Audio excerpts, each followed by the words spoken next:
ನಮಸ್ಕಾರ. You channel ಪ್ರಸ್ತುತಪಡಿಸುವ ಅಂತಾರಾಷ್ಟ್ರೀಯ ಸೂಲಗಿತ್ತಿಯರ ದಿನದ ವಿಶೇಷ ಕಾರ್ಯಕ್ರಮಕ್ಕೆ ಎಲ್ರಿಗೂ ಸ್ವಾಗತ. ಮೇ 5ರಂದು ಅಂತಾರಾಷ್ಟ್ರೀಯ ಸೂಲಗಿತ್ತಿಯರ ದಿನವನ್ನಾಗಿ ಎಲ್ಲ ಕಡೆಯಲ್ಲಿ ಆಚರಣೆ ಮಾಡ್ತಾರೆ. ಅಂತಾರಾಷ್ಟ್ರೀಯ ಸೂಲಗಿತ್ತಿಯರ ಒಕ್ಕೂಟ ಈ ವರ್ಷ ಒಂದು ಧ್ಯೇಯವನ್ನು ಘೋಷಿಸಿದೆ. ಅದುವೇ 1 ಮಿಲಿಯನ್ ಹೆಚ್ಚಿನ ಸೂಲಗಿತ್ತಿಯರು ಎಂದು. ಇವತ್ತು ನಮ್ಮೊಂದಿಗೆ ಇವೆಲ್ಲದರ ಬಗ್ಗೆ ಮಾತಾಡಲಿಕ್ಕೆ ಡಾಕ್ಟರ್ ಮಾರಿಯಾ ಪಯಸ್ ಅವರು ಬಂದಿದ್ದಾರೆ. ಇವರು ಮಣಿಪಾಲ ಕಾಲೇಜ್ ಆಫ್ ನರ್ಸಿಂಗ್ನಲ್ಲಿ ಸಹ ಪ್ರಾಧ್ಯಾಪಕರಾಗಿ ತಮ್ಮ ಕಾರ್ಯವನ್ನು ನಿರ್ವಹಿಸ್ತಾ ಇದ್ದಾರೆ. ಬನ್ನಿ ಅವರನ್ನು ಈ ಕಾರ್ಯಕ್ರಮಕ್ಕೆ ಸ್ವಾಗತಿಸೋಣ. ನಮಸ್ಕಾರ. ಕಾರ್ಯಕ್ರಮಕ್ಕೆ ಸ್ವಾಗತ ಮೇಡಮ್. ಇವತ್ತು ಅಂತಾರಾಷ್ಟ್ರೀಯ ಸೂಲಗಿತ್ತಿಯರ ದಿನವನ್ನು ಅಂದರೆ ಮೇ 5ರಂದು ಅಂತಾರಾಷ್ಟ್ರೀಯ ಸೂಲಗಿತ್ತಿಯರ ದಿನವನ್ನಾಗಿ ಆಚರಣೆ ಮಾಡ್ತಾ ಇದ್ದಾರೆ. ಇದರೆಲ್ಲದರ ಬಗ್ಗೆ ನೀವು ಇವತ್ತು ನಮಗೆ ಮಾಹಿತಿಯನ್ನು ಕೊಡಲಿಕ್ಕೆ ಬಂದಿದ್ದೀರಾ. ನನ್ನ ಮೊದಲ ಒಂದು ಕ್ವಶನ್ ಏನು ಅಂತ ಹೇಳಿದರೆ, ಸೂಲಗಿತ್ತಿಯರಂದರೆ ಯಾರು? ಹಾಗೆ ಮೇ 5ರಂದೇ ಸೂಲಗಿತ್ತಿಯರ ದಿನವನ್ನು ಯಾಕೆ ಆಚರಿಸ್ತಾರೆ? ಇದರ ಇಂಪಾರ್ಟೆನ್ಸ್ ಏನು ಅಂತೇಳಿ ನಮ್ಮ ವೀಕ್ಷಕರಿಗೆ ತಿಳಿಸಿ. ಒಳ್ಳೆಯ ಪ್ರಶ್ನೆಯನ್ನು ಕೇಳಿದರೆ ಮೇಡಮ್.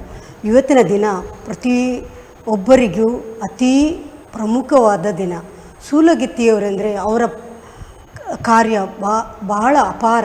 ಸೂಲಗಿತ್ತಿಯವರೆಂದರೆ ಸಂಪೂರ್ಣ ಆರೋಗ್ಯವನ್ನು ಕೊಡುವಲ್ಲಿ ಅವರು ನಿಷ್ಠಾವಂತವಾಗಿ ಕೆಲಸ ಮಾಡ್ತಾರೆ. ಸೂಲಗಿತ್ತಿಯವರೆಂದರೆ ಸಮಗ್ರ ಆರೈಕೆ, ದೈಹಿಕ ಆರೈಕೆ, ಮಾನಸಿಕ ಆರೈಕೆ, ಹಾಗೆ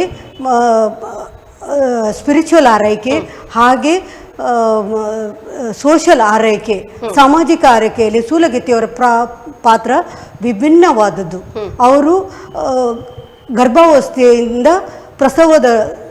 ತದನಂತರ ಮಗುವಿಗೆ 5 ವರ್ಷ ತುಂಬುವ ತನಕ ಸೂಲಗಿತ್ತಿಯವರು ಅವರ ಕಾರ್ಯವನ್ನು ಅಪಾರ ರೀತಿಯಲ್ಲಿ ಅವರು ಒದಗಿಸುತ್ತಾರೆ. ನಾನು ಎಣಿಸುವ ಪ್ರಕಾರ ಒಂದು ಕುಟುಂಬದಲ್ಲಿ ಅವರ ಕಾರ್ಯ ಅಪಾರವಾದದ್ದು. ಮತ್ತು ಈ ದಿನ ಪ್ರಾಮುಖ್ಯ. ಮೇ 5 ತಾರೀಕು ಈ ದಿನ ಬಹಳ ಪ್ರಾಮುಖ್ಯವಾದ ದಿನ. ಯಾಕೆಂದರೆ ಅಂತಾರಾಷ್ಟ್ರೀಯದಲ್ಲಿ ಅವರ ಕಾರ್ಯ ವಿಭಿನ್ನವಾದದ್ದು. ನಾನು ನಿಮಗೆ ಮೊದಲಿಗೆ ಹೇಳಿದ್ದೇನೆ, ಇವರದು ಕಾರ್ಯ ಸಮಗ್ರ ಆರೈಕೆಯಲ್ಲಿ ನೀಡುವಂಥದ್ದು. ಒಂದು ಗರ್ಭಾವತಿಯಿಂದ ಪ್ರಸವದ ತನಕ ಅವರದು ಆರೋಗ್ಯ ಉತ್ತಮವಾದದ್ದು. ಹಾಗಾಗಿ ಇಡೀ ಪ್ರಪಂಚದಲ್ಲಿ ಆ ಆರೋಗ್ಯವನ್ನು ನಾವು ಕಾಪಾಡಬೇಕು. ಓಕೆ. ಅಂದರೆ ಸೂಲಗಿತ್ತಿಯರು ಪ್ರಪಂಚದಾದ್ಯಂತ ಒಂದು ಒಳ್ಳೆಯ ಹೆಸರನ್ನು ಗಳಿಸಿದ್ದಾರೆ. ಯಾಕಂದರೆ ಗರ್ಭಾವಸ್ಥೆಯಿಂದ ಪ್ರಸವದ ನಂತರವೂ ಅವರ ಸೇವೆ ಅಪಾರವಾದದ್ದು ಅಂತ ಹೇಳಿದ್ದಾರೆ. ಅಂದರೆ ಗರ್ಭಿಣಿಯರನ್ನು ನೋಡ್ಕೊಳ್ಳೋದಾಗಿರ್ಬೋದು, ಅವರ ಮಕ್ಕಳನ್ನು ಮಗುವನ್ನು ನೋಡ್ಕೊಳ್ಳೋದಾಗಿರ್ಬೋದು, ಅಥವಾ ಯಾವುದೇ ಒಂದು ಕ್ಲಿಷ್ಟಕರ ಸಮಯದಲ್ಲಿ, ಬಾಣಂತಿಯರ ಒಂದು ಕ್ಲಿಷ್ಟಕರ ಸಮಯದಲ್ಲಿ ಅವರಿಗೆ ಆರೋಗ್ಯವನ್ನು ಕೊಡುವಲ್ಲಿ ಅವರ ಸೇವೆ ಅಪಾರ ಅಂತ ಹೇಳಿದರೆ, ಅದು ಅಲ್ಲದೆ ಒಂದು ಸಮುದಾಯದಲ್ಲಿ ಅಥವಾ ಒಂದು ಕುಟುಂಬದಲ್ಲಿ ಒಬ್ಬರು ಸೂಲಗಿತ್ತಿಯರು ಇರಬೇಕು ಅಂತೇಳಿ ನೀವೇನೋ ಹೇಳಿದ್ರಿ ಆವಾಗಲೇ. ಸೊ ಅದರ ಬಗ್ಗೆ ಹೇಳಿ ಸ್ವಲ್ಪ ಅಂತೇಳಿ. ನಾನು ಹೇಳುವ ಪ್ರಕಾರ, ನನಗೆ ನಮ್ಮ ಭಾರತದ ಪ್ರಧಾನಮಂತ್ರಿ ಆಗಿರುವ ಜವಾಹರ್ ನೆಹರು ಹೇಳ್ತಿದ್ರು, ಒಂದು ಹೆಂಗಸಿಗೆ ಆರೋಗ್ಯವನ್ನು ಕೊಟ್ಟರೆ ಇಡೀ ಕುಟುಂಬಕ್ಕೆ ಅವರು ಆಧಾರ ಸ್ತಂಭವಾಗಿರ್ತದೆ, ಬೆನ್ನೆಲುಬು ಆಗಿ ನಿಲ್ತಾರೆ. ನನ್ನ ಪ್ರಕಾರ ಮನೆಯಲ್ಲಿ ಕುಟುಂಬದಲ್ಲಿ ಒಂದು ಸೂಲಗಿತ್ತಿ ಇದ್ದರೆ ಇಡೀ ಕುಟುಂಬದ ಆರೋಗ್ಯವನ್ನು ಅವರು ಬೆನ್ನೆಲುಬಾಗಿ ನಿಂತು ಅವರನ್ನು ಕಾಪಾಡ್ತಾರೆ ಅಂತ ನನ್ನ ಅನಿಸಿಕೆ. ಹಾಗಾಗಿ ನಾನು ಇಡೀ ಅಂತಾರಾಷ್ಟ್ರೀಯ ದಿನದಂದು ಇಡೀ ಪ್ರಪಂಚದಲ್ಲಿ ನಾನು ಬಯಸುವುದೇನೆಂದರೆ, ಒಂದು ಕುಟುಂಬದಲ್ಲಿ ಒಂದು ಸೂಲಗಿತ್ತಿಯವರಿದ್ದರೆ ಆ ಕುಟುಂಬ ಸುರಕ್ಷತೆಯಾಗಿರುತ್ತಾರೆ ಅಂತ ನಾನು ಅನುಭವಿಸಿದ್ದೇನೆ. ಓಕೆ. ಅಂತ ಹೇಳಿದರೆ ನೀವು ಹೇಳೋದು ಒಂದು ಕುಟುಂಬದಲ್ಲಿ ಒಂದು ಹೆಂಗಸು ಅಥವಾ ಯಾವುದೇ ಒಂದು ಗಂಡಸು ಈ ರೀತಿಯಾಗಿ ಸೂಲಗಿತ್ತಿಯರ ಒಂದು ಕೆಲಸವನ್ನು ಮಾಡಿದರೆ ಆ ಕುಟುಂಬಕ್ಕೆ ಅವರು ಬೆನ್ನೆಲುಬಾಗಿ ನಿಲ್ತಾರೆ. ರಕ್ಷಣೆ. ಹೌದು, ರಕ್ಷಕರಾಗಿ ನಿಲ್ತಾರೆ ಅಂತ ಹೇಳಿದ್ರು. ತುಂಬ ಒಳ್ಳೆ ಮಾತನ್ನು ಹೇಳಿದ್ರಿ. ಅದಲ್ಲದೆ ಮೇ 5ರಂದು ಯಾಕೆ ಅಂತಾರಾಷ್ಟ್ರೀಯ ಸೂಲಗಿತ್ತಿಯರ ದಿನವನ್ನು ಆಚರಿಸ್ತಾರೆ ಅಂತೇಳಿ? ಮೇ 5ರಂದು ಅಂದರೆ ಈ 1992ರಲ್ಲಿ ಈ ಧ್ಯೇಯವನ್ನು ಆರಂಭಿಸಿದರು. ಆಗ ಸೂಲಗಿತ್ತಿಯರ ಕಾರ್ಯ ಅಷ್ಟು ಇರಲಿಲ್ಲ. ಹಾಗಾಗಿ ಕಾಲಕ್ರಮೇಣ ಇದು ಸೂಲಗಿತ್ತಿಯವರು ಬೇಕು ಅಂತ ಎನಿಸಿತ್ತು. ಈ ಭಾರತದಲ್ಲಿ ಸಹ ಹಾಗೆ ಭಾರತದಲ್ಲಿ ಸಹ ಮುಂಚೆ ಸೂಲಗಿತ್ತಿಯವರು ಅಷ್ಟು ಪ್ರಮಾಣದಲ್ಲಿ ಇರಲಿಲ್ಲ. ಈಗ ಎಲ್ಲ ಕಡೆ ಶುಶ್ರೂಷಕಿಯರ ಕೋರ್ಸು ಅದೆಲ್ಲ ತುಂಬ, ಈಗ INC ಎಷ್ಟು ಕೋರ್ಸ್ ಉಂಟು. ಅದರಲ್ಲಿ ಒಂದು ದಾದಿಯವರದ್ದು ಕೋರ್ಸು, ಶುಶ್ರೂಷಕಿಯರದ್ದು ಕೋರ್ಸು, BSc ನರ್ಸಿಂಗ್ ಕೋರ್ಸು, ಅದರಲ್ಲಿ ಉನ್ನತ ಸ್ಥಾನ PhD, ಮತ್ತೆ ನರ್ಸ್, ಮಿಡ್ವೈಫ್, ಪ್ರಾಕ್ಟಿಷನರ್, ಹಾಗೆ ತುಂಬ ಕೋರ್ಸ್ಗಳು ಬಂದಿದೆ. ಆದರೆ ಸೂಲಗಿತ್ತಿಯವರ ಕೆಲಸ ಯಾರು ಅಷ್ಟು ಪರಿಗಣಿಸುವುದಿಲ್ಲ. ಆದರೆ ಯಾರು ಹೆಂಗಸಾದರೂ ಗರ್ಭಾವಸ್ಥೆಗೆ ಬರುವಾಗ ಅವರ ಕಾರ್ಯವನ್ನು ನಿಷ್ಠೆಯಿಂದ ನೋಡಿ ಮತ್ತೆ ಪರಿಗಣಿಸ್ತಾರೆ. ಅದರ ಮೊದಲು ಯಾರಿಗೂ ಗೊತ್ತಾಗುದಿಲ್ಲ. ನಿಜವಾಗಿ ಹೇಳ್ಬೇಕಾದ್ರೆ ಅವರು ಅಷ್ಟು ಒಂದು ಗರ್ಭಾವಸ್ಥೆಗೆ ಬರುವಾಗ ಒಂದು ಸೂಲಗಿತ್ತಿಯವರು ಅವರಿಗೆ ನೋಡುವ ಆರೈಕೆ, ಆ ಪ್ರೆಗ್ನೆಂಟ್ ವುಮನ್ ಬಂದ ಕೂಡಲೇ ಒಂದು ಸಹಕರಿಸುವುದು, ಆ ಪ್ರೆಗ್ನೆಂಟ್ ವುಮನ್ ಎರಡು ಜೀವ ಒಂದು ಜೀವದಲ್ಲಿ ಇರುವಾಗ ಯಾವ ರೀತಿಯಲ್ಲಿ ನೋಡ್ತಾರೆ, ಅದು ಭಾರಿ ಒಳ್ಳೆಯ ರೀತಿಯಲ್ಲಿ ನೋಡ್ತಾರೆ. ಅಂದರೆ ಸಮಗ್ರ ಆರೈಕೆಯನ್ನು. ಯಾಕೆಂದರೆ ಒಂದು ಚೂರು ಪ್ರಾಬ್ಲಮ್ ಬಂದರೆ, ಇಲ್ಲದ್ರೆ ಕಷ್ಟ ಬಂದರೆ, ಇಲ್ಲದ್ರೆ ಈಗ ನೋಡಿ ಎಲ್ಲ ಕಡೆ ಈಗ ಜಸ್ಟೇಷನಲ್ ಡಯಾಬಿಟಿಸ್ ಹೇಳ್ತೀವಿ, ಅಂದ್ರೆ ಗರ್ಭಾವಸ್ಥೆಯಲ್ಲಿ ಸಕ್ಕರೆ ಕಾಯಿಲೆ, ಗರ್ಭಾವಸ್ಥೆಯಲ್ಲಿ BP ಕಾಯಿಲೆ, ಈ ಕಾಯಿಲೆ ಎಲ್ಲ ಬರುವಾಗ ನಾವು ನಿಜವಾಗಿ ನೋಡ್ಬೇಕಾದ್ರೆ ಆಗ ಎಷ್ಟೋ ಮಕ್ಕಳು ಸಾಯ್ತಾರೆ. ಈಗಿನ ಪೋಷಕಾಂಶದ ಕೊರತೆಯಿಂದ ಸಾಯುವವರು ಎಷ್ಟಿದ್ರೆ, ಇನ್ಫೆಕ್ಷನ್ ಇಂದ ಕೋವಿಡ್ ಸಮಯದಲ್ಲಿ ಎಷ್ಟೋ ಮಕ್ಕಳು ಸತ್ತಿದ್ದಾರೆ, ಎಷ್ಟೋ ತಾಯಂದಿರು ಸತ್ತಿದ್ದಾರೆ, ICU ಅಲ್ಲಿ ಇರುವಾಗ ಎಲ್ಲ ಸತ್ತಿದ್ದಾರೆ. ಆಗ ಈಗ ಇದು ಇನ್ಫೆಕ್ಷನ್ ಕಂಟ್ರೋಲ್ ಮಾಡಿ ಈ ಸೂಲಗಿತ್ತಿಯವರು ಅದರ ಬಗ್ಗೆ ತಡೆಗಟ್ಟುವಿಕೆ ಬಗ್ಗೆ ವಿಷಯವನ್ನು ತಿಳಿಸಿ ಅವರಿಗೆ ಅದರ ಬಗ್ಗೆ ಪರಿಜ್ಞಾನವನ್ನು ಕೊಟ್ಟು ಅವರಿಗೆ ಪೌಷ್ಟಿಕ ಆಹಾರದ ಬಗ್ಗೆ ಕೊಟ್ಟು ಎಲ್ಲ ರೀತಿಯಲ್ಲಿ ಒಂದು ಸೂಲಗಿತ್ತಿಯರ ಪಾತ್ರ ಪ್ರಮುಖವಾದದ್ದು ಅಂತ ಹೇಳಲಿಕ್ಕೆ ನಾನು ಇಲ್ಲಿ ಬಯಸುತ್ತೇನೆ. ಅಂದ್ರೆ ಜನರಲ್ಲಿ ಜಾಗೃತಿಯನ್ನು ಮೂಡಿಸುವಲ್ಲಿ ಸೂಲಗಿತ್ತಿಯರು ಪ್ರಮುಖ ಪಾತ್ರ ವಹಿಸ್ತಾರೆ ಅಂತ ಹೇಳಿದ್ರೆ. ಓಕೆ, ಹಾಗೆ ಈ ವರ್ಷದ ಧ್ಯೇಯ ಅಂದ್ರೆ ಸೂಲಗಿತ್ತಿಯರ ಒಕ್ಕೂಟದಿಂದ ಈ ವರ್ಷ ಒಂದು ಧ್ಯೇಯವನ್ನು ಮಾಡಿದ್ದಾರೆ, 1 ಮಿಲಿಯನ್ಗಿಂತಲೂ ಹೆಚ್ಚಳ ಸೂಲಗಿತ್ತಿಯರು ಅಂತೇಳಿ. ಸೊ ಇದ್ರ ಬಗ್ಗೆ ಏನು ಹೇಳ್ತೀರಾ ನೀವು ಅಂತೇಳಿ, ಯಾಕೆ ಈ ಧ್ಯೇಯವನ್ನು ಇಟ್ಕೊಂಡಿದ್ದಾರೆ? ಅಂದ್ರೆ ಈ ನಮ್ಮ ಪ್ರಪಂಚದಲ್ಲಿ ಎಷ್ಟೋ ನರ್ಸಿಂಗ್ ಕೋರ್ಸ್ಗಳು ಇದ್ದಾರೆ, ಆದರೆ ಸ್ಥೂಲಗತಿಯವರು ಸಹ ಬೇಕು, ಇನ್ನೂ ಸಹ ಬೇಕು. ಯಾಕೆಂದ್ರೆ ಸಮಗ್ರ ಆರೈಕೆ, ಗರ್ಭಾವಸ್ಥೆಯಿಂದ 5 ವರ್ಷ ತನಕ ಸಮಗ್ರ ಆರೈಕೆ ಕೊಡುವಂಥ ಸ್ಥೂಲಗತಿಯವರು ಅತ್ಯವಶ್ಯಕವಾಗಿ ಬೇಕು. ನಮ್ಮ ಕರ್ನಾಟಕ ಸರ್ಕಾರ ಹೇಳ್ತದೆ ಅದು ಗರ್ಭಾವಸ್ಥೆಯಲ್ಲಿ ಅಂದರೆ ಅವರಿಗೆ ವಲ್ನರಬಲ್ ಗ್ರೂಪ್ ಅಂತ ಕೇಳ್ತಾರೆ. ಅಂದರೆ ಅವರಿಗೆ ಈಗ ಒಂದು ಆಕ್ಸಿಡೆಂಟ್ ಆದರೆ ಎಂತಾದರೂ ಗರ್ಭಿಣಿ ಇದ್ರೆ ನಾವು ಆದಷ್ಟು ಬೇಗ ಅವರಿಗೆ ಆರೈಕೆಯನ್ನು ಕೊಡ್ತೇವೆ, ಹೌದಾ ಅಲ್ವಾ? ಹಾಗಾಗಿ ಪ್ರೆಗ್ನೆಂಟ್ ಲೇಡಿ ಅಂತ ಹೇಳಿದಾಗ 2 ಜೀವ ಒಂದು ಆಗಿರುವಾಗ ಆಗ ತುಂಬ ಆರೋಗ್ಯ ಬೇಕು. ಅದಕ್ಕೆ ನಾವು ಇನ್ನೂ ಸಹ ನಮ್ಮ ಭಾರತದಲ್ಲಿ ಅಂತಾರಾಷ್ಟ್ರೀಯದಲ್ಲಿ ಸಹ ತುಂಬ ಸೂಲಗಿತ್ತಿಯರು ಕಡಿಮೆ ಪ್ರಮಾಣ ಇದೆ, ಇನ್ನೂ ಸಹ ಜಾಸ್ತಿ ಆಗ್ಬೇಕಂತ ಆ ಧ್ಯೇಯವನ್ನು ಅಂದ್ರೆ ಇಲ್ಲಿ ಈಗ ಒಂದು ಗರ್ಭಿಣಿಗೆ ಎಷ್ಟು ಅಂದ್ರೆ ಎಷ್ಟು ಗರ್ಭಿಣಿಯರಿಗೆ ಎಷ್ಟು ಸೂಲಗಿತ್ತಿಯರಿದ್ರೆ ಅದರ ಪ್ರಮಾಣ ಏನಾದ್ರು 1:10.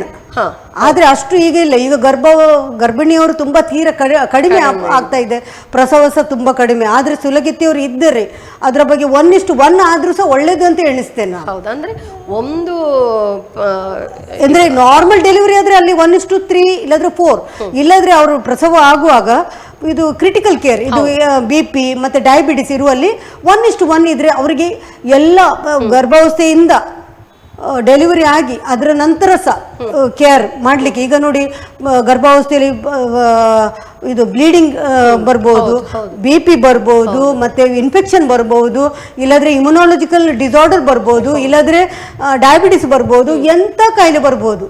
ಈಗ SLE ತುಂಬ ಆ ಕಾಯಿಲೆಯನ್ನು ಪರಿಶೀಲಿಸುವುದಲ್ಲಿ ಕಂಡುಹಿಡಿದು ಅದನ್ನು ವೈದ್ಯರಿಗೆ ಕೊಟ್ಟು ಅದರ ಬಗ್ಗೆ ಸಲಹೆಯನ್ನು ವೈದ್ಯರೊಂದಿಗೆ ಅವರಿಗೆ ಕೊಟ್ಟರೆ ತುಂಬಾ ಅನುಕೂಲವಾಗ್ತದೆ. ಹೌದಾ? ಅಂದ್ರೆ ಗರ್ಭಿಣಿಯರ ಒಂದು ಸಾವಿನ ಪ್ರಮಾಣ ಆಗಿರ್ಬೋದು ಕಡಿಮೆ ಆಗ್ಬೋದು, ಮಕ್ಕಳ ಒಂದು ಮರಣದ ಪ್ರಮಾಣ ಕಡಿಮೆ ಆಗ್ತದೆ ಅಂತ ಹೇಳಿದೆ. ಹಾಗೆ ಕೆಲವರಿಗೆ ಈ ಸೂಲಗಿತ್ತಿಯರು ಹಾಗೂ ನರ್ಸಸ್ ಬಗ್ಗೆ ಅಂದ್ರೆ ಎಲ್ಲರೂ ಎಣಿಸ್ತಾರೆ ಸೂಲಗಿತ್ತಿಯರು ಅಂತ ಹೇಳಿದ್ರೆ ನರ್ಸ್ಗಳು ಅಂತೇಳಿ ಒಂದು ಪರಿಕಲ್ಪನೆ ಇರ್ತದೆ. ಅದು ನರ್ಸ್ಗಳಂದ್ರೆ ಹೆರಿಗೆ ಮಾಡಿಸೋರು ಅಂಥೇಳಿ ಒಂದು. ಸೊ ನರ್ಸಸ್ಗಳಿಗಿಂತ ಸೂಲಗಿತ್ತಿಯರು ಯಾವ ರೀತಿಯಲ್ಲಿ ವಿಭಿನ್ನವಾಗಿರ್ತಾರೆ ಅಂತೇಳಿ? ಇದು ನರ್ಸಸ್ನವರಂದ್ರೆ ಅವರು ಎಮರ್ಜೆನ್ಸಿ ಕೇರ್, ICU ಅಲ್ಲಿ ಮತ್ತೆ ಜನರಲ್ ವಾರ್ಡ್ ಅಲ್ಲಿ ಕೆಲಸ ಮಾಡ್ಬೋದು, ಎಲ್ಲ ಕಡೆ ಎಲ್ಲ ಸರ್ಜರಿ ಎಲ್ಲ ಕಡೆ. ಆದ್ರೆ ಸೂಲಗಿತ್ತಿಯವರು ವಿಶೇಷವಾಗಿ ಹೆರಿಗೆ ಕೋಣೆಯಲ್ಲಿ ಕೆಲಸವನ್ನು ನಿರ್ವಹಿಸುವುದು. ಓಕೆ. ಹೆರಿಗೆ ಕೋಣೆಯಲ್ಲಿ ಅಂದರೆ ಈಗ ಪ್ರೆಗ್ನೆಂಟ್ ಅಂದರೆ ಗರ್ಭಾವಸ್ಥೆಯಲ್ಲಿ ಹೆಂಗಸು ಬಂದ ಕೂಡಲೇ ಅವರನ್ನು ತಪಾಸಣೆ ಮಾಡೋದು, ದೈಹಿಕವಾಗಿ ತಪಾಸಣೆ ಮಾನಸಿಕವಾಗಿ. ಅದನಂತರ ಅವರಿಗೆ ರಕ್ತ ಪರೀಕ್ಷೆ ಮಾಡಲಿಕ್ಕೆ ಅವರಿಗೆ ಅನುಕೂಲ ಮಾಡಿಕೊಡಿಸುವುದು, ಮತ್ತು ಅವರಿಗೆ ಯಾವ ಯಾವ ವಾರದಲ್ಲಿ ಬರಬೇಕು ಅಂತ ಹೇಳುವುದು, ಅದ ನಂತರ ಅದರ ಬಗ್ಗೆ ಅವರಿಗೆ ಮುನ್ನೆಚ್ಚರಿಕೆಯನ್ನು ಕೊಡುವುದು. ಈಗ ಕಾಯಿಲೆ ನಾರ್ಮಲ್ ಇದ್ದರೆ 1 ತಿಂಗಳಿಗೊಮ್ಮೆ 3 ಸರ್ತಿ ಬರ್ಬೋದು. ಆದರೆ ಈಗ ಡಯಾಬಿಟಿಸ್, ಹೈಪರ್ ಟೆನ್ಷನ್, ಇಲ್ಲಾಂದರೆ ಇಮ್ಯುನಾಲಜಿಕಲ್ ಡಿಸಾರ್ಡರ್, ಮತ್ತು ಬೇರೆ ಆಸ್ತಮಾ, ಅದು ಯಾವುದು ಎಷ್ಟೋ ಕಾಯಿಲೆಗಳು ಇರ್ತದೆ.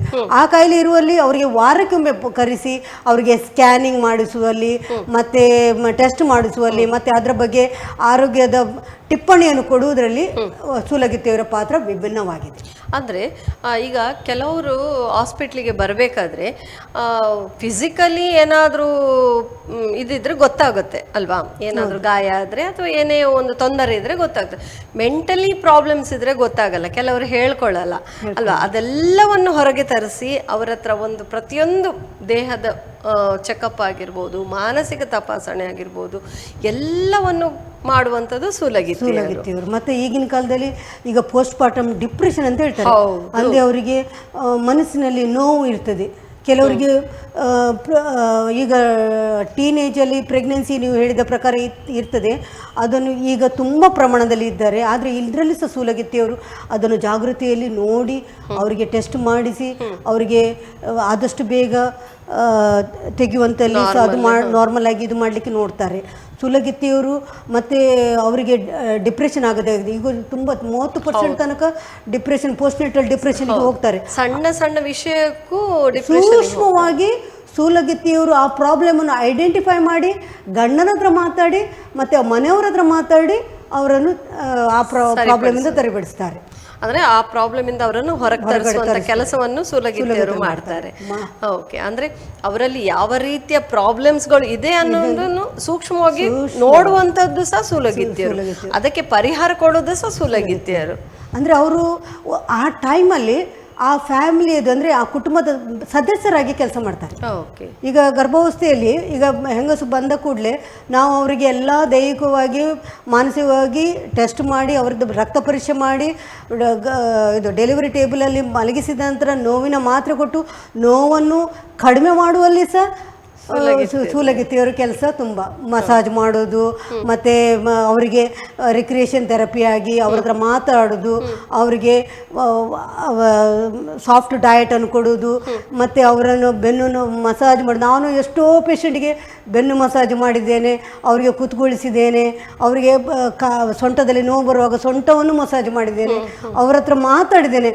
ಆಗ ಅವರು ಒಂದು ಹೋಗುವಾಗ ಒಂದು ಆಶೀರ್ವಾದ ಕೊಡ್ತಾರಲ್ಲ, ಅದು ಭಗವಂತನ ಆಶೀರ್ವಾದ. ಹೌದು, ಅಂದ್ರೆ ನಾವು ಪೇಷಂಟ್ಗಳೊಟ್ಟಿಗೆ ಒಳ್ಳೆ ರೀತಿಯಿಂದ ಇದ್ರೆ ಅವರು ನಮ್ಮೊಂದಿಗೆ ಚೆನ್ನಾಗಿರ್ತಾರೆ.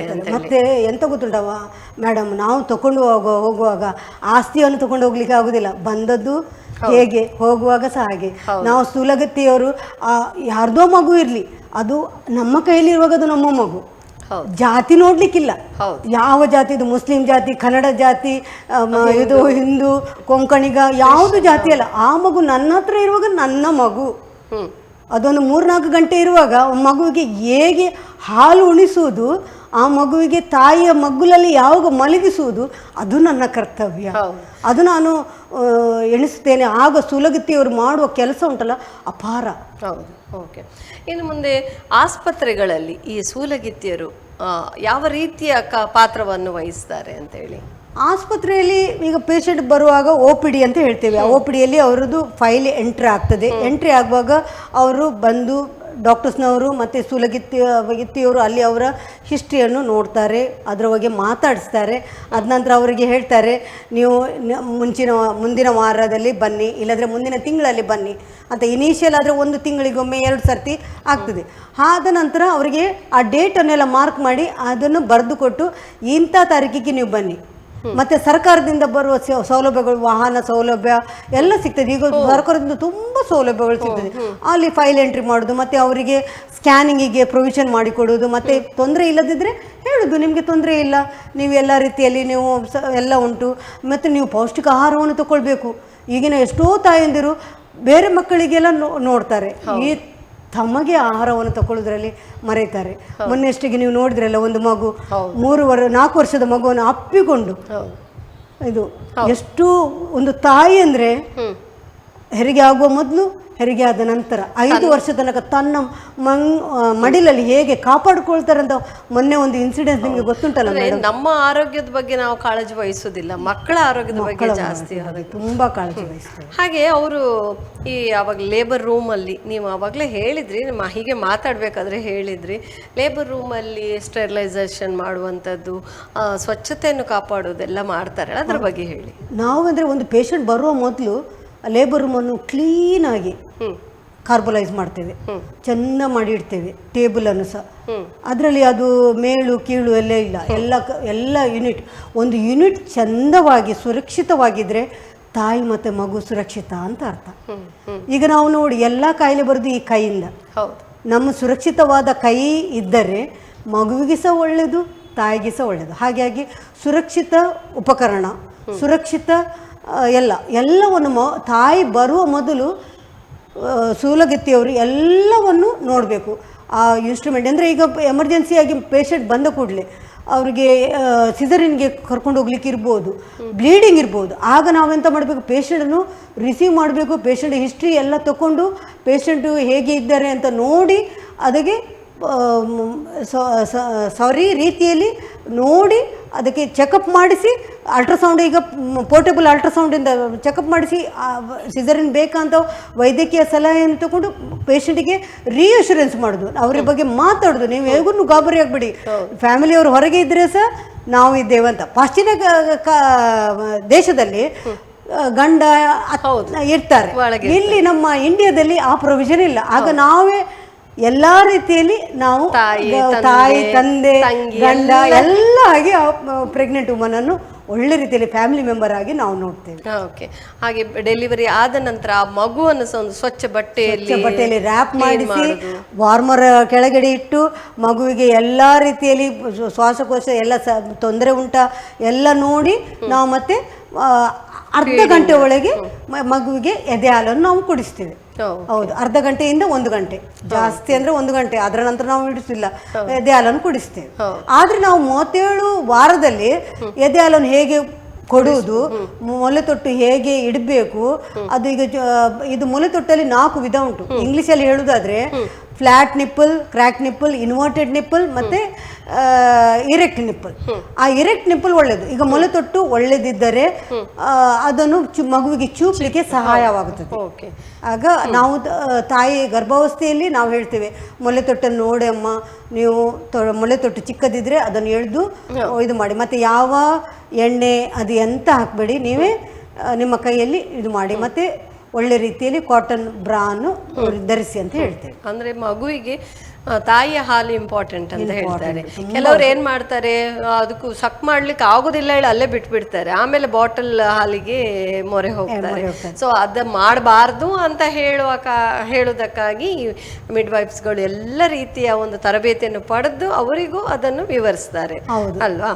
ಸೊ ಹಾಗೆ ಇನ್ನು ಆಸ್ಪತ್ರೆಗಳಲ್ಲಿ ಆಯ್ತು, ಇನ್ನು ಕಮ್ಯುನಿಟಿಯಲ್ಲಿ ಅವರು ಯಾವ ರೀತಿ ಕೆಲಸಗಳನ್ನು ಮಾಡ್ತಾರೆ? ಕಮ್ಯುನಿಟಿಯಲ್ಲಿ ಈಗ ದಾದಿಯವರು ಹೇಗೆ ಇರ್ತಾರೆ, ಈಗ ಕಮ್ಯುನಿಟಿಯಲ್ಲಿ ಒಂದು ಪೇಷಂಟ್ ಒಂದು ಮನೆಯಲ್ಲಿ ಗರ್ಭಾವಸ್ಥೆ ಅಂತ ಗೊತ್ತಾದ ಕೂಡಲೇ ಸೂಲಗಿತ್ತಿಯವರು ಅವರು ಮನೆಯನ್ನು ಐಡೆಂಟಿಫೈ ಮಾಡಿ ಅವರಿಗೆ ತಾಯಿ ಕಾರ್ಡನ್ನು ಪ್ರೊವಿಷನ್ ಮಾಡ್ತಾರೆ. ಮತ್ತು ತಾಯಿ ಕಾರ್ಡಲ್ಲಿ ಎಂತೆಲ್ಲ ಪ್ರೊವಿಷನ್, ಈಗ ತಾಯಿ ಕಾರ್ಡಲ್ಲಿ 30 ಮೊಟ್ಟೆ, ಹಸಿರು ಧಾನ್ಯ, ಗೋಧಿ ಹಿಟ್ಟು ಮತ್ತು ಬೇಕಾದ ಸೌಲಭ್ಯಗಳನ್ನು ಕೊಡ್ತದೆ.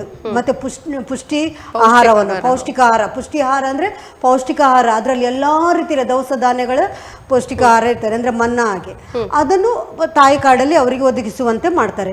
ಅದೆಲ್ಲ ಪ್ರೊವಿಷನನ್ನು ಸೂಲಗಿತ್ತಿಯವರು ಅವರಿಗೆ ವಿಷಯವನ್ನು ಹೇಳ್ತಾರೆ. ಮತ್ತು ಆಧಾರ್ ಕಾರ್ಡ್ ಅವರನ್ನು ತಗೊಂಡು ಅವರನ್ನು ಎಂಟ್ರಿ ಮಾಡ್ತಾರೆ, ತಾಯಿ ಕಾರ್ಡಲ್ಲಿ ಎಂಟ್ರಿ ಮಾಡಿ ಅವರಿಗೆ ಮಗುವಿಗೆ 5 ವರ್ಷ ತನಕ ಅದನ್ನು ಕಾಪಾಡಿಕೊಂಡು ಅದರಲ್ಲಿ ಸ್ಕ್ಯಾನ್ ಯಾವಾಗ ಮಾಡ್ತಾರೆ, ಟೆಸ್ಟ್ ಯಾವಾಗ ಮಾಡ್ತಾರೆ, ಎಲ್ಲವನ್ನು ಅವರು ಯಥಾಚಿತವಾಗಿ ಬರೀತಾರೆ. ನಾನು ಅದೇ ಕೇಳಬೇಕು ಅಂತ ಹೇಳಿದ್ರೆ, ನೀವು ತಾಯಿ ಕಾರ್ಡ್ ಅಂತ ಹೇಳಿದ್ರಿ, ತಾಯಿ ಕಾರ್ಡ್ ಅಂದ್ರೆ ಏನು ಅಂತೇಳಿ, ಇದರಲ್ಲಿ ಯಾವುದೆಲ್ಲ ಸೌಲಭ್ಯಗಳು, ಹೆಚ್ಚಿನ ಸೌಲಭ್ಯಗಳು ಸಿಗ್ತದೆ ಅಂತ ಹೇಳಿ, ಅಂದ್ರೆ ಇದು ಗವರ್ಮೆಂಟ್ ನಿಂದ ಕೊಡುವಂತಹ ಸೌಲಭ್ಯನ ಹೇಗೆ? ನಮ್ಮ ಸರ್ಕಾರ ಈಗ ನೋಡಿ ಹೆಂಗಸರಿಗೆ ಬಸ್ ಪ್ರೊವಿಷನ್ ಕೊಟ್ಟ ಹಾಗೆ ತಾಯಿ ಕಾರ್ಡ್ ಸಹ ಪ್ರೊವಿಷನ್ ಕೊಟ್ಟಿದ್ದಾರೆ. ಹೇಗೆ ಅಂದ್ರೆ ನಮ್ಮ ಸರ್ಕಾರ ತಾಯಿ ಮತ್ತೆ ಮಗುವಿಗೆ ತುಂಬಾ ಬೆನಿಫಿಟ್ ಅನ್ನು ಕೊಡ್ತಾರೆ. ಹಾಗಾಗಿ ತಾಯಿ ಕಾರ್ಡಲ್ಲಿ ಒಂದು ಗರ್ಭಿಣಿಯದು ಹೆಸರು ಮತ್ತು ಅವರ ಗಂಡನದ್ದು ಹೆಸರು, ಮನೆ ವಿಳಾಸ ಎಲ್ಲ ಇರ್ತದೆ. ಮತ್ತು ಯಾವ ತಾರೀಕು ಅವಳು ಲಾಸ್ಟ್ ಮುಟ್ಟು ಆದದ್ದು, ಆ ಡೇಟ್, ಅದರಿಂದ ಯಾವ ದಿವಸ ಕನ್ಫರ್ಮ್ ಆದದ್ದು, ಅದು ಪ್ರೆಗ್ನೆನ್ಸಿ ಕನ್ಫರ್ಮ್ ಆದದ್ದು ಡೇಟ್, ತದನಂತರ ಎಷ್ಟು ಅವರಿಗೆ ಚುಚ್ಚುಮದ್ದು ಕೊಟ್ಟಿದ್ದಾರೆ, ಯಾವುದು provision of medication is given. ಈಗ ನೋಡಿ ಬ್ಲಡ್ ಟೆಸ್ಟ್ ಮಾಡುವಾಗ ಅಯನ್ ಕಡಿಮೆ ಉಂಟು, ಜಾಸ್ತಿ ರೀತಿಯ ಅಯನ್ ಅಂದರೆ ಕಬ್ಬಿಣಾಂಶ ಇರುವ ಆಹಾರವನ್ನು ತಗೊಳ್ಳಿಕ್ಕೆ ಹೇಳ್ತಾರೆ ಸೂಲಗಿತ್ತಿಯವರು. ಮತ್ತು ಮೆಡಿಸಿನನ್ನು ಹೇಗೆ ತಗೊಳ್ಬೇಕು ಅದರ ಪ್ರಮಾಣವನ್ನು ಸಹ ಸೂಲಗಿತ್ತಿಯವರು ಹೇಳಿಕೊಡ್ತಾರೆ. ಮತ್ತು ಅದನ್ನು ತಾಯಿ ಕಾರ್ಡಲ್ಲಿ ಎಲ್ಲ ಎಂಟ್ರಿ ಇರ್ತದೆ, ಇದೆಲ್ಲ ಪ್ರೊವಿಷನ್ ಅವರಿಗೆ ತಿಂಗಳಿಗೆ ಕೊಡುವಂತೆ ಅವರಿಗೆ ಅಂಗನವಾಡಿಯಲ್ಲಿ ಅವರಿಗೆ ಪ್ರೊವಿಷನ್ ಮಾಡಿ ಕೊಡ್ತಾರೆ. ಅಂದ್ರೆ ಹತ್ತಿರದ ಅಂಗನವಾಡಿಯಲ್ಲಿ ಪ್ರೊವಿಷನ್ ಮಾಡಿ ಕೊಡ್ತಾರೆ. ಓಕೆ, ತಾಯಿ ಕಾರ್ಡಿಂದ ತುಂಬಾ ಬೆನಿಫಿಟ್ಸ್ಗಳು ಇದೆ ಅಂತ ಹೇಳಿದ್ರೆ, ಅಂದ್ರೆ ಅವರಿಗೆ ಸಿಗುವಂತ ಮೊಟ್ಟೆ ಇರಬಹುದು, ಅಥವಾ ಯಾವ ದಿನ ವ್ಯಾಕ್ಸಿನೇಷನ್ಗೆ ಹೋಗಬೇಕು, ಮಗುವಿಗೆ ಯಾವ ದಿನ ವ್ಯಾಕ್ಸಿನೇಷನ್ ಬೇಕು, ಇದೆಲ್ಲದ್ರ ಬಗ್ಗೆ ವಿವರಣೆ ನೀಡೋದ್ರಿಂದಾಗಿ ತುಂಬಾ ಈಸಿ ಆಗತ್ತೆ. ಅಂದ್ರೆ ತಿಂಗಳಿಗೆ ಒಂದ್ಸಲ ಅಥವಾ 15 ದಿನಕ್ಕೊಂದ್ಸಲ ನೋಡಿದ್ರೆ ಸಾಕು, ಯಾವಾಗ ಹೋಗ್ಬೇಕು, ನೆಕ್ಸ್ಟ್ ವಿಸಿಟ್ ಯಾವಾಗ, ಎಲ್ಲ ಎಷ್ಟು ವರ್ಷದ ತನಕ ಇರ್ತದೆ ಮಗುವಿಗೆ 5 ವರ್ಷ ಆಗುವ ತನಕ ಎಲ್ಲ ಇರ್ತದೆ, ಇಂಜೆಕ್ಷನ್ ಟಿ ಕೊಡುವ ತನಕ. ಓಕೆ, ಎಲ್ಲ ರೀತಿಯ ಸೌಲಭ್ಯಗಳನ್ನು ಕೊಟ್ಟಿದ್ದಾರೆ. ಹಾಗೆ ಅದನ್ನು ಯಾವ ರೀತಿಯಾಗಿ ಯೂಸ್ ಮಾಡ್ಕೊಳ್ಬೇಕು ಅದನ್ನು ಸಹ ತಿಳಿಸ್ತಾರೆ ಅಲ್ವಾ? ಅಲ್ಲ, ತಾಯಿ ಕಾರ್ಡ್ ನಿಜ ಹೇಳ್ಬೇಕಾದ್ರೆ ನಮ್ಮ ಸರ್ಕಾರ ಮಾಡುವಂತ ಕಾರ್ಯ ತುಂಬಾ ವಿಭಿನ್ನವಾಗಿದೆ. ಆದರೆ ಎಲ್ಲ ಅದಕ್ಕೆ ಎಲ್ಲ ಇದು BPL ಕಾರ್ಡ್ ಇದ್ದವರಿಗೆ ಸ್ಕ್ಯಾನ್ ಎಲ್ಲ ಮಾಡಿಸಲಿಕ್ಕೆ ಅಷ್ಟು ಸಹಕಾರ ಇಲ್ಲ, ಅವರಿಗೆ ಫೈನಾನ್ಷಿಯಲಿ ಅವರು ಪೂರ್. ಆಗ ಸಮಾಜದಲ್ಲಿ ಅವರು ಬೇರೆಯವರಾಗಿ ಎಲ್ಲ ರೀತಿಯ ಸೌಲಭ್ಯವನ್ನು ಸಿಗುವಾಗೆ ಮಾಡಿದೆ ಸರ್ಕಾರ. ಹಾಗಾಗಿ ಈ ಸರ್ಕಾರದಿಂದ RMCW ಇಲ್ಲದ್ರೆ ಪ್ರಾಥಮಿಕ ಆರೋಗ್ಯ ಕೇಂದ್ರದಿಂದ ಅವರಿಗೆ ಸಹಾಯ ತಗೊಂಡು ಮತ್ತೆ ರೆಫರಲ್ ಮಾಡ್ತಾರೆ. ಅದು ಸೂಲಗಿತ್ತಿಯವರು ಇವರು ಮತ್ತು ವೈದ್ಯರ ಸಲಹೆಯಿಂದ ಅವರಿಗೆ ರೆಫರೆನ್ಸ್ ಮಾಡಿ ಅವರು ಹಾಸ್ಪಿಟಲಿಗೆ ಬರ್ತಾರೆ. ಇನ್ನು ಗರ್ಭಧಾರಣೆ ಬಗ್ಗೆ ಅಥವಾ ಇನ್ನು ಬೇರೆ ರೀತಿಯಲ್ಲಿ ಯಾವ ರೀತಿಯಲ್ಲೆಲ್ಲ ಇನ್ನು ವಿವರಿಸ್ತಾರೆ? ನಾನು ಗರ್ಭಧಾರಣೆ ಹೇಳೋದಕ್ಕಿಂತ ಈಗಿನ ಕಾಲದಲ್ಲಿ ಒಂದು ಮಗು ಆದ ನಂತರ 1.5 ವರ್ಷ 2 ವರ್ಷಕ್ಕೆ ಇನ್ನೊಂದು ಮಗು ಆಗ್ತದೆ. ಆದರೆ WHO ಅಂತ ಹೇಳ್ತದೆ ಮಿನಿಮಮ್ 3 ವರ್ಷ ತನಕ ಒಂದು ಗ್ಯಾಪ್ ಇರಬೇಕು. ಯಾಕೆಂದ್ರೆ ಕಬ್ಬಿಣಾಂಶ ತುಂಬಾ ಕಡಿಮೆ ಇರ್ತದೆ. ಈಗಿನ ಮಕ್ಕಳು ನಿಮಗೆ ಗೊತ್ತುಂಟಲ್ಲ, ಫಾಸ್ಟ್ ಇದರಲ್ಲಿ ಅವರಿಗೆ ಕಬ್ಬಿಣಾಂಶ ತುಂಬಾ ತೀರಾ ಕಡಿಮೆ ಇರ್ತದೆ. ಅವರಿಗೆ ಜಾಸ್ತಿ ಅದರ ಬಗ್ಗೆ ಹೇಳೋದು, ಮತ್ತೆ 3 ವರ್ಷ ಮಿನಿಮಮ್ ಗ್ಯಾಪ್ ಇಟ್ಟರೆ ಇನ್ನೊಂದು ಮಗುವಿಗೆ ಕಾನ್ಸಂಟ್ರೇಷನ್ ಕೊಡ್ಲಿಕ್ಕೆ ಆಗ್ತದೆ. ಹಾಗಾಗಿ ಈ ಸೂಲಗಿತ್ತಿಯವರ ಪಾತ್ರ ತುಂಬಾ ಪ್ರಮುಖವಾಗಿದೆ. ಓಕೆ, ಇನ್ನು ಈ ಸ್ತನ್ಯಪಾನ ಒಂದು ಮಾಡಿಸುವಲ್ಲಿ ಅಥವಾ ಒಂದು ಸಾಂಕ್ರಾಮಿಕ ರೋಗವನ್ನು ತಡೆಗಟ್ಟುವಲ್ಲಿ ಈ ಸೂಲಗಿತ್ತಿಯರು ಯಾವ ರೀತಿಯ ಪಾತ್ರವನ್ನು ವಹಿಸ್ತಾರೆ ಅಂತ ನಾನು ಹೇಳಿದ್ರೆ, ಸ್ತನ್ಯಪಾನವನ್ನು ಹಾಸ್ಪಿಟ್ಲಲ್ಲಿ ಡೆಲಿವರಿ ಆದರೂ ಸಹ, ಕಮ್ಯುನಿಟಿಯಲ್ಲಿ ಸಹ ಡೆಲಿವರಿ, ಈಗ RMCW ಅಲ್ಲಿ ಡೆಲಿವರಿ ಆದರೆ ಸಹ ಸೂಲಗಿತ್ತಿಯವರು ವಿದಿನ್ ಹಾಫ್ ಆನ್ ಅವರ್ ಇಲ್ಲಾಂದರೆ 1 ಗಂಟೆ ಒಳಗೆ ಎದೆ ಹಾಲನ್ನು ಕೊಡಬೇಕು. ಎದೆ ಹಾಲು ಅಂದರೆ ಮಗು ಆಗ ಆಕ್ಟಿವ್ ಆಗಿರ್ತದೆ, ಗು ಅಂತ ಬೊಬ್ಬೆ ಆಗ್ತಾ ಇರ್ತದೆ. ಆಗ ಎದೆ ಮೊಲೆ ತೊಟ್ಟನ್ನು ಎದೆಗೆ ಹಾಕಿ ಮೊಲೆ ತೊಟ್ಟನ್ನು ಚೂಪ್ಲಿಕ್ಕೆ ಮಗು ಸರಳ ರೀತಿಯಲ್ಲಿ ಮೊಲೆ ಹಾಲನ್ನು ಚೂಪ್ಲಿಕ್ಕೆ ಪೊಸಿಷನ್ಸ್ ಅದರಲ್ಲಿ 4 ವಿಧಾನ ಉಂಟು. ಕ್ರೆಡಲ್ ಹೋಲ್ಡ್ ಮೆಥಡ್ ಹೇಳ್ತೇವೆ, ಮತ್ತೆ ಇದು ಫುಟ್ಬಾಲ್ ಮೆಥಡ್ ಹೇಳ್ತೇವೆ. ಇದು ಈಗ ಟ್ವಿನ್ಸ್ ಮಕ್ಕಳು ಜಾಸ್ತಿ ಆಗೋದು IVF ಎಲ್ಲ ಇದರಿಂದ, ಆಗ ಫುಟ್ಬಾಲ್ ಮೆಥಡ್, ಇಲ್ಲಾಂದ್ರೆ ಕ್ರೆಡಲ್ ಹೋಲ್ಡ್, ಕ್ರಾಸ್ ಕ್ರೆಡಲ್, ಇಲ್ಲಾಂದ್ರೆ ಮಲಗಿದ ಭಂಗಿಯಲ್ಲಿ. ಆದರೆ ಮಲಗಿದ ಭಂಗಿಯಲ್ಲಿ ನಾವು ಎದೆ ಹಾಲನ್ನು ಕೊಡಬಾರ್ದು. ಆದಷ್ಟು ನಾವು ತಾಯಂದಿರಿಗೆ ಹೇಳಬೇಕು, ನೀವು ಕುಳಿತ ಭಂಗಿಯಲ್ಲಿ ಎದೆ ಹಾಲನ್ನು ಕುಡಿಸಬೇಕು. ಕಾರಣ ಅಂದರೆ ಮಲಗಿದ ಭಂಗಿಯಲ್ಲಿ ಮಲಗಿದ್ರೆ ತಾಯಿ ಮಲಗಿದೇ ಇರುವಾಗ ಮೂಗು ಉಸಿರುಗಟ್ಟಿ ಇದು ಆಗ್ತದೆ. ಹಾಗೆ ಅದನ್ನು ನಾವು ಜಾಗೃತಿ ವಹಿಸಬೇಕು. ಇಲ್ಲದ್ರೆ ಕೆಲವು ಹೆಂಗಸರು ಡೆಲಿವರಿ ಆದ ಕೂಡಲೇ ಅವರಿಗೆ ಇದಾಗ್ತದೆ. ಆದರೆ ನಾವು ಆದಷ್ಟು ಇದು ಗರ್ಭಿಣಿಯವರಿಗೆ ಪ್ರಸವ ಆದ ನಂತರ ನೀವು ಕೂತ್ಕೊಂಡೇ ಕುಳಿತ ಭಂಗಿಯಲ್ಲಿ ನೀವು ಎದೆ ಹಾಲನ್ನು ಕೊಡಬೇಕಂತ ನಾವು ಹೇಳ್ತೇವೆ. ಮತ್ತೆ ಎದೆ ಹಾಲು ಕೊಡುವಾಗ ನಾವು ಫಸ್ಟ್ ಬದಿಯಲ್ಲಿ ಇಲ್ಲಾಂದ್ರೆ ಬಲ ಬದಿಗೆ ನಾವು ಎದೆ ಹಾಲನ್ನು ಕೊಟ್ಟ ನಂತರ 15 ಮಿನಿಟ್ಸ್ ಫುಲ್ ಮಗು ಎದೆ ಹಾಲನ್ನು ಚೂಪುವಾಗಿ ಮಾಡಬೇಕು. ಚೂಪುವಾಗಿ ಮಾಡಿದ ನಂತರ ಮಗು ಫುಲ್ಲು ಎದೆ ಹಾಲನ್ನು ಕೊಟ್ಟ ನಂತರ 15 ಮಿನಿಟ್ಸ್ ತನಕ ಕೊಡಬೇಕು. ಅದಾದ ನಂತರ ಇನ್ನೊಂದು ಮಗ್ಗಲಿಗೆ ನಾವು ತಕೊಂಡು ಹೋಗಬೇಕು. ಆಗ 15 ಮಿನಿಟ್ಸ್ ಆದ ನಂತರ ಈ ಮಗ್ಗಲಿಗೆ ಇದು ಮಾಡುವಾಗ ಎದೆ ಹಾಲು ಮಗು ಚೂಪಿದ ನಂತರ ಮಗುವಿಗೆ ಇದು ಎದೆ ಮೇಲೆ ಇಟ್ಟು ತೇಗು ತೆಗಿಬೇಕು. ಮಗು ಒಂದು ಶಬ್ದ ಮಾಡ್ತದೆ. ಈಗ ತೇಗು ತೆಗೆದ ಕೂಡಲೇ ಮಗು ಒಂದು ಶಬ್ದ ಮಾಡ್ತದೆ, ಈ ಶಬ್ದ ಮಾಡ್ತದೆ. ಈ ಶಬ್ದ ಮಾಡಿದ್ರೆ ಮಗು ಹಾಲು ಹೊಟ್ಟೆ ಒಳಗೆ ಹೋಗಿದಂತ, ಆಗ ಮಗುವಿಗೆ ರಿಗರ್ಜಿಟೇಷನ್ ಆಗುದಿಲ್ಲ, ಅಂದ್ರೆ ಶ್ವಾಸಕೋಶಕ್ಕೆ ಎದೆ ಹಾಲು ಹೋಗುವಾಗೆ ಆಗುದಿಲ್ಲ, ವಾಮಿಟಿಂಗ್ ಅಂತ ಆಗುದಿಲ್ಲ. ಆದ್ರೂ ಸಹ ನಾವು ಮಗುವಿಗೆ ಅಂಗಾತ ಮಲಗಿಸಬಾರ್ದು, ತಲೆಯನ್ನು ಎಡೆ ಬದಿಗೆ ಇಲ್ಲದ್ರೆ ಬಲ ಬದಿಗೆ ಮಲಗಿಸಬೇಕು. ಮತ್ತೆ ಒಂದು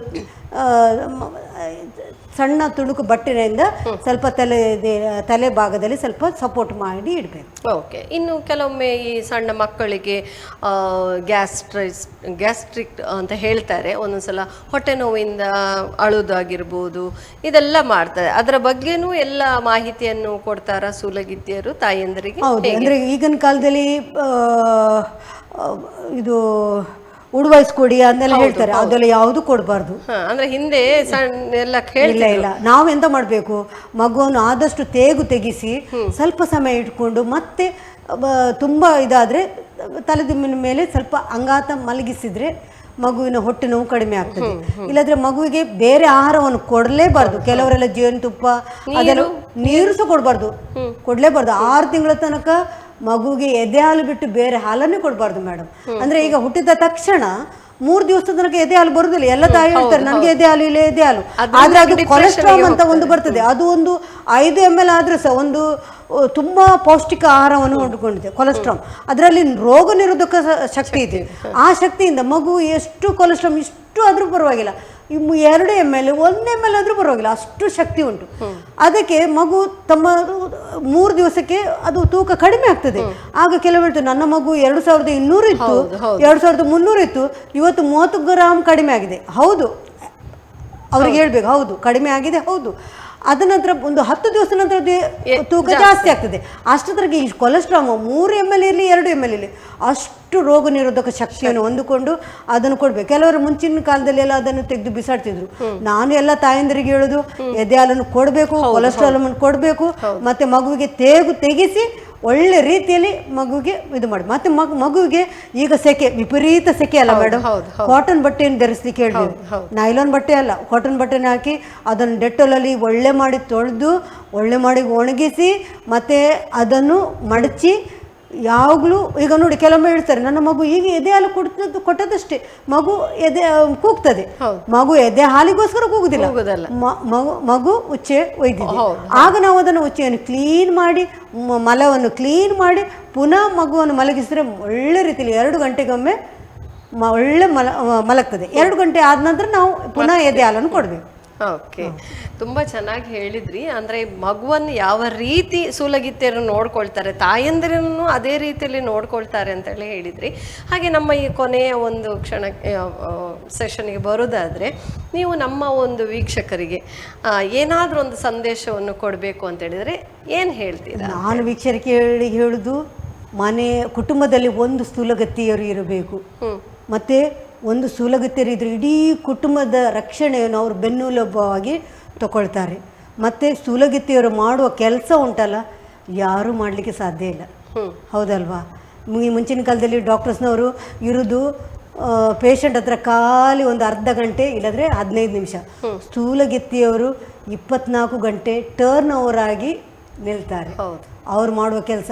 ಆದರೆ ನಮ್ಮ ಈ ಸರ್ಕಾರ ಸೂಲಗಿತ್ತಿಯರದು ಸಂಬಳವನ್ನು ಜಾಸ್ತಿ ಮಾಡಿ ಅವರಿಗೆ ಎಲ್ಲ ರೀತಿಯ ಸೌಲಭ್ಯವನ್ನು ಕೊಡಬೇಕಾಗಿ ನಾನು ಕೇಳ್ಕೊಳ್ತೇನೆ.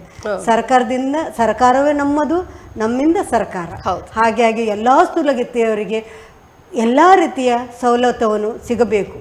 ಮತ್ತೆ ಅವರ ಒಂದು ಸಮಸ್ಯೆಗಳು ಏನಾದರೂ ಇದೆಯಾ? ಸೂಲಗಿತ್ತಿಯರ ಒಂದು ಸಮಸ್ಯೆಗಳು ಏನಾದರೂ? ಸಮಸ್ಯೆ ಅಂದರೆ ಅವರಿಗೆ ಕರೆಕ್ಟಾಗಿ ಅಂದರೆ ಕೆಲಸ ಮಾಡಿ ಬರ್ತಾರೆ, ಮನೆಯಲ್ಲಿ ಸಹ ತಾಪತ್ರೆ ಇದ್ದರೆ ಅವರಿಗೆ ಅಲ್ಲಿ ಸಮಾಧಾನ ಇರುವುದಿಲ್ಲ.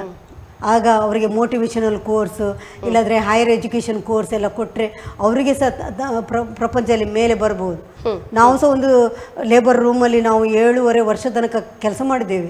ಎಲ್ಲರೂ ನಮಗೆ ಗೊತ್ತುಂಟು ಪ್ರೆಗ್ನೆಂಟ್ ವುಮನನ್ನು ಹೇಗೆ ಹ್ಯಾಂಡಲ್ ಮಾಡೋದು, ಹೇಗೆ ನಾವು ಇಂಡಿವಿಜುವಲ್ ಆಗಿ ಡೆಲಿವರಿಯನ್ನು ಮಾಡಿದ್ದೇವೆ. ಅಂದರೆ ಈಗ ಸೂಲಗಿತ್ತಿಯರ ಕೋರ್ಸ್ ಅಂತೇಳಿ ಬೇರೆ ಏನಾದರೂ ಇದೆಯಾ? ಈಗ ಅಂದರೆ ಈಗ ಮುಂಚೆ ಎಲ್ಲ 2 ವರ್ಷದ ಕೋರ್ಸ್ ಎಲ್ಲ ಇತ್ತು, ಈಗ ಸಹ ಉಂಟು. ಆದರೆ ANM ಕೋರ್ಸ್ ಅಂತ, ಆಗ GNM ಕೋರ್ಸ್ ಈಗ ಸಹ ಒಂದು ಉಂಟು. ಈಗ ಎಲ್ಲರಿಗೆ ಸಹ ಡಿಗ್ರಿ ಹಾಗೆ BSc ನರ್ಸಿಂಗ್ ಎಲ್ಲ ಕೋರ್ಸ್ ಎಲ್ಲ ಉಂಟು. ಓಕೆ, ಮತ್ತೊಮ್ಮೆ ಅಂತಾರಾಷ್ಟ್ರೀಯ ಸೂಲಗಿತ್ತಿಯರ ದಿನದ ಒಂದು ಹಾರ್ದಿಕ ಶುಭಾಶಯಗಳು ಮೇಡಮ್. ಇಷ್ಟೊತ್ತು ನಮ್ಮೊಂದಿಗೆ ಕೂತು ತುಂಬ ಚೆನ್ನಾಗಿ ವಿವರಣೆ ನೀಡಿದ್ದೀರಾ. ಸೂಲಗಿತ್ತಿಯರು ಯಾವ ರೀತಿಯಾಗಿ ಕೆಲಸ ಮಾಡ್ತಾರೆ, ಆಸ್ಪತ್ರೆಗಳಲ್ಲಿ, ಕಮ್ಯುನಿಟಿಗಳಲ್ಲಿ ಯಾವ ರೀತಿಯಾಗಿ ಕೆಲಸ ಮಾಡ್ತಾರೆ, ಸೊ ಅವರ ಒಂದು ಪಾತ್ರವನ್ನು ತುಂಬ ಚೆನ್ನಾಗಿ ಹೇಳಿದ್ದೀರಾ. ತುಂಬ ತುಂಬ ಧನ್ಯವಾದಗಳು. ತುಂಬ ತುಂಬ ಥ್ಯಾಂಕ್ಸ್ ಮೇಡಮ್. ಓಕೆ, ನೋಡಿದ್ರಲ್ಲ, ಇಷ್ಟೊತ್ತು ನಮ್ಮೊಂದಿಗೆ ಡಾಕ್ಟರ್ ಮರಿಯಾ ಪಯಸ್ ಅವರು ಕೂತ್ಕೊಂಡು ಆ ಸೂಲಗಿತ್ತಿಯರ ಬಗ್ಗೆ ತುಂಬ ಚೆನ್ನಾಗಿ ಹೇಳಿದರು. ಸೊ ಇಲ್ಲಿಗೆ ಈ ಒಂದು ವಿಶೇಷ ಕಾರ್ಯಕ್ರಮವನ್ನು ಮುಗಿಸ್ತಾ ಇದ್ದೇನೆ. ಮುಂದಿನ ಕಾರ್ಯಕ್ರಮದಲ್ಲಿ ಮತ್ತೆ ನಿಮ್ಮನ್ನು ಭೇಟಿ ಆಗ್ತೀನಿ. ಅಲ್ಲಿ ತನಕ ನೋಡ್ತಾ ಇರಿ ಚಾನಲ್. ನಮಸ್ಕಾರ.